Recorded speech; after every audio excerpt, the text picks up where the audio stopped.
सके हमें हक से लड़ना होगा, लड़ना होगा और सके हमें हक से लड़ना होगा, लड़ना होगा।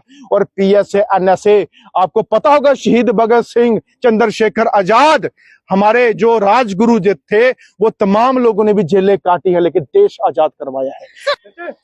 इस वक्त हमारे साथ खास बातचीत के लिए सोशल एक्टिविस्ट सनिकांत जिप्जी हैं। इन्हें आप बखूबी जानते हैं। आज हम इनसे लद्दाख के मुद्दे पर भी बात करेंगे और 370 टूटने के बाद जम्मू कश्मीर में कितनी ज्यादा जो है डेवलपमेंट हुई है वो भी हम आपको बताएंगे। अगर हम कुछ कहेंगे तो जनाब हम पे भी पीएसए या एनएसए लग सकता है, लेकिन क्या करें, हमारा काम है जनता की आवाज को प्रशासन तक पहुंचाना। फिलहाल इन दो मुद्दों पे हमारे साथ बातचीत करने के लिए सनिकांत जिप्जी है। सनिकांत जिप्जी, आपसे जानना चाहेंगे, बोलने में बड़ा डर लग रहा है मुझे, क्योंकि अगर बोलो तो एनएसए या पीएसए लग जाएगा। फिलहाल आप मुझे इतना बताएं कि लद्दाख में जिस तरह से पीसफुली वो लोग हैं, ऐसा क्या हो गया कि वो भड़क पड़े और आज जो सोनम वांगचुक है, जो कि जिनकी की एक एनजीओ थी, उसका भी लाइसेंस कैंसिल हो गया और उन्हें जो है राजस्थान जेल में रखा गया है एनएसए के तहत।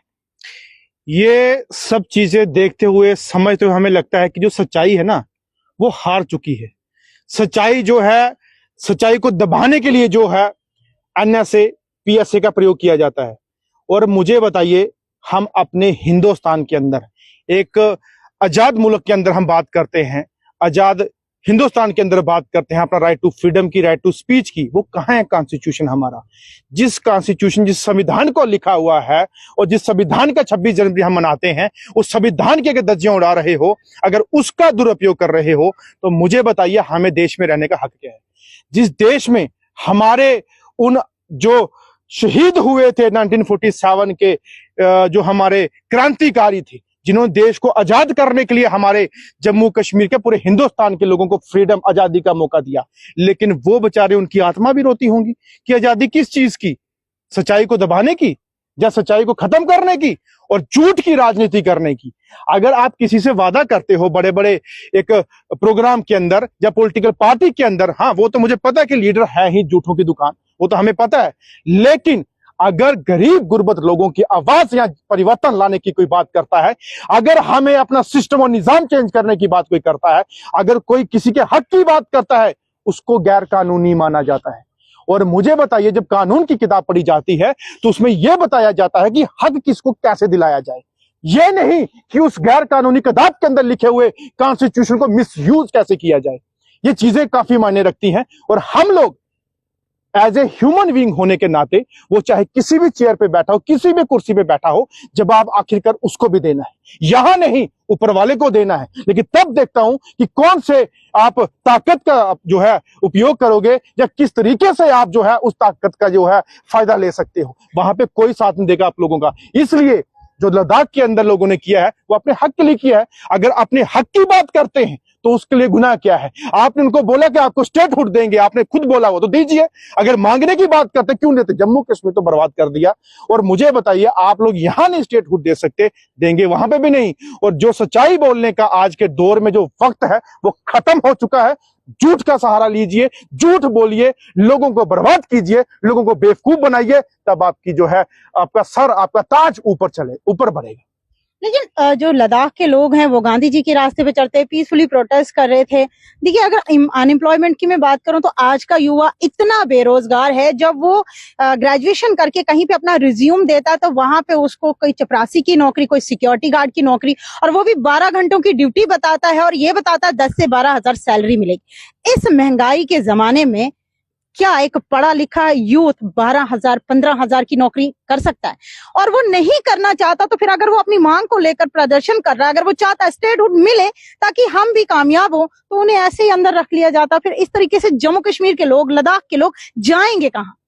कहीं नहीं जाएंगे। जम्मू कश्मीर के लोग जो हैं, मैंने आज एक अपनी जो मिड डे मील कुकों से बात कर रहा था कि हमने धरने प्रदर्शन करने हैं, कहती नहीं हमें पुलिस डंडे मारेगी, लाठियां मारेगी। अरे भाई साहब, आप उन लाठियां खाने के लिए तैयार रहो, क्योंकि हमें हक लेना होगा, हमें आगे बढ़ना होगा। अगर घर बैठ के हमें हक मिलेगा तो वो कभी मिल ही नहीं सकता।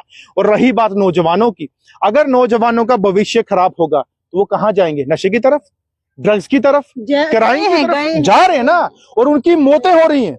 और मैं ये वीडियो देखता हूं कि आजकल लड़के लड़कियां किस तरीके से नशे से जो है लुप्त होके पार्कों में रोडों में हैं। ये हमारा भविष्य है। इसके लिए आप उनको बोलते हो कि आप लोग अपना हक मत मांगिए, नशा कीजिए, आप भरपूर नशा कीजिए, आप भरपूर जो है अपना जिंदगी बर्बाद कीजिए, क्राइम कीजिए, चोरियां कीजिए, डकैती कीजिए, मर्डर कीजिए, लेकिन आप लोग सच्चाई के राह पे आने के लिए मत आइए। ये कहां का इंसाफ है जम्मू कश्मीर के लोगों के साथ? अगर आप पॉलिटिकल पार्टी बनाते हो, उस पार्टी के अंदर संविधान लिखे जाते हैं, उसमें बायलॉज लिखे जाते हैं कि किस तरीके से काम करना है, लेकिन ये नहीं कि इंसान की गर्दनें काटो, नौजवानों का बर्बाद करो, उनका भविष्य, उनका एरिया बर्बाद करो, ये नहीं लिखा जाता। लेकिन हमारे जम्मू कश्मीर के अंदर आप लोगों को उठना होगा, बाहर निकलना होगा कि अगर आप लोग नहीं निकलेंगे, हमारे आने वाली जनरेशन हमें गालियां देगी, हमें कोसेगी कि आप लोग नापुंसक थे या बाहर नहीं आ सके। हमें हक से लड़ना होगा, लड़ना होगा। और पीएसए, एनएसए, आपको पता होगा शहीद भगत सिंह, चंद्रशेखर आजाद, हमारे जो राजगुरु जो थे, वो तमाम लोगों ने भी जेलें काटी है, लेकिन देश आजाद करवाया है। बीजेपी की एक बड़े मजे की बात मुझे याद आती है, जब भी हम बीजेपी से ये सवाल करते हैं सर 300 सर कब मिलेगा स्टेटहुड, सर क्यों नौजवान बेरोजगार है, तो उनका कहना है कि आप देखिए कितना विकास हुआ, फलाना पुल बना, फिस्तानी सड़क बनी, ऐसे ऐसे करके वो हमेशा मुद्दों को टालते। और ये इनका मजे का ये अल्फाज है कि सही वक्त पे स्टेटहुड दिया जाएगा। कब वो सही वक्त आएगा? जब हम भी बूढ़े हो जाएंगे, हमारे बच्चे भी बूढ़े वो जब दोबारा से राम जी का अवतार होगा तब स्टेटहुड मिलेगी, उससे पहले नहीं। जब सतयुग आएगा तब हमें स्टेटहुड मिलेगी, उससे पहले नहीं। और रही बात विकास की, वो आपको यहाँ पे बारिशों में दिख गया कि हमारा कितना विकास है। विकास तो कहीं ढूंढने पे नहीं मिल रहा। और हमारे पुल हो, ब्रिज हो, तवी हो, नाले हो, हमारे मोहल्ले हो, एरिया हो, हमारे जितने भी ये रोड्स हैं, वो सब दिख गया, सब दिख गया। यहाँ पे भी एक शॉर्टकट रास्ता बन गया है। अगर किसी को जो आता है ना पुल पे सुसाइड करने के लिए, वो यहाँ से चले जाएं, ये शॉर्टकट रास्ता है, उधर क्यों जाएंगे? और एरिया देखिए, हमारा आर्टिफिशियल लेक, बड़ी अच्छी लेक तो मोहल्ले मोहल्ले में बनी थी, ये डेवलपमेंट है हमारी, एक बारिश में बह गई। और मुझे बताइए, आप लोगों के साथ जो खिलवाड़ कर रहे हो, और खुद मैंने अपनी आंखों से देखा है कि पत्थर और रेत भरी हुई थी, बाकी सारी बह के चली गई, सीमेंट का कहीं नाम ही नहीं दिखा वहां पे। और जो पिलर खड़े किए हैं वही दिख रहे हैं। और आज आर्मी की वजह से लोहे का पुल लाके वहां से आपने जो है ट्रांसपोर्ट जो है आगे पीछे मूव करने का साधन बनाया है। जो लोग बेईमानी के कगार पे होंगे, वो कभी डेवलपमेंट मजबूत नहीं हो सकती। और जो लोगों को भविष्य के लिए नहीं सुधर सकते, ना सुधार सकते, वो कभी कामयाब नहीं होगा। और हमारी दुनिया को, हमारी पब्लिक को, जनता को समझना होगा कि किसी गरीब घर का बच्चा जब एमएलए बनता है, एहसास होता है कि गरीब ने कैसे पाल पोस के हमें बड़ा किया है। उसको दर्द होता है उस गरीब का जिसकी झोंपड़ी टूटी हुई होती है, जिसके पास राशन नहीं होता रात को खाने के लिए, उसको दर्द होगा। आप बनाते हो बड़े बड़े अमीरों को एमएलए, मंत्री, जो सिर्फ हवा में जहाजों में घूमते हैं और नीचे देखते हैं क्या, उसको क्या दिखेगा गरीब का दर्द? उसको क्या दिखेगा उस गरीब का बच्चा पढ़ता कि नहीं पढ़ता? सिफारिश पे नौकरी मिल रही है, सिफारिशें अंदर से चलता है, उनका पैसा अंदर से चलता है। करप्शन, कोई करप्शन खत्म नहीं होती, आज भी करप्शन हो रही है और आगे भी होगी। जिनका सिक्का चल रहा है, उनके बच्चे, उनके रिश्तेदारों को नौकरियां हैं, बिल्कुल है। जो पढ़ा लिखा है वो बेचारा दर पर फाइलें ठोकरे खा रही है। ये बात है, जिसकी लाठी उसका भैंस, ये वही काम होता है। और ताकत का दुरुपयोग किया जाता है, सही उपयोग नहीं किया जाता। यही हमें रोना है, यही हमें विडंबना है कि आखिरकार जम्मू कश्मीर, मैं देश की तो क्या बात करूंगा, जम्मू कश्मीर मेरा सीधा नहीं है, मैं देश में जाके क्या डंके बजाऊंगा?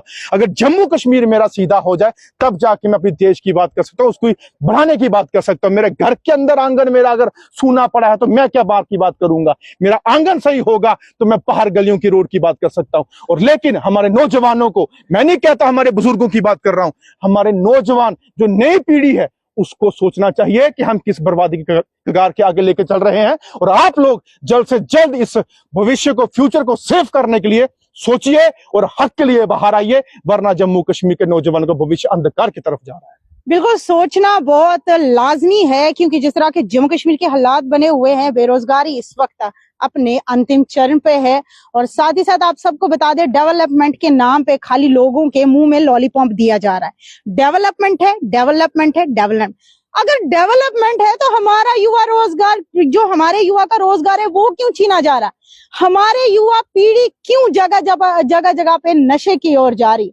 जम्मू कश्मीर में इस तरह के हालात बने हुए हैं कि कहना भी मुश्किल हो जाता है। अगर हम कहेंगे, हो सकता है हम पे भी पीएसए लग जाए, ये बड़ी बात नहीं है। अब जो आवाज उठाएगा वो अंदर जाएगा, पहले महराज मलिक, उसके बाद वांगचुक। अब क्या कुछ ये पूरी बातें हैं, लगातार हम आप लोगों के साथ पूरी जानकारी साझा करें, लेकिन हालात जो बने हुए हैं जनता को सोचने की जरूरत है। जिस तरीके के हालात बने हुए हैं जम्मू कश्मीर में, कोई भी बात आप लोगों से छुपी नहीं है। फिलहाल जनता इस चीज को किस तरह से देखती है, अपनी राय जरूर कमेंट बॉक्स में साझा करें। अपडेट और भी आती है तो साझा करने की कोशिश करेंगे। तब तक देखते रहिए जेके हल्का न्यूज़।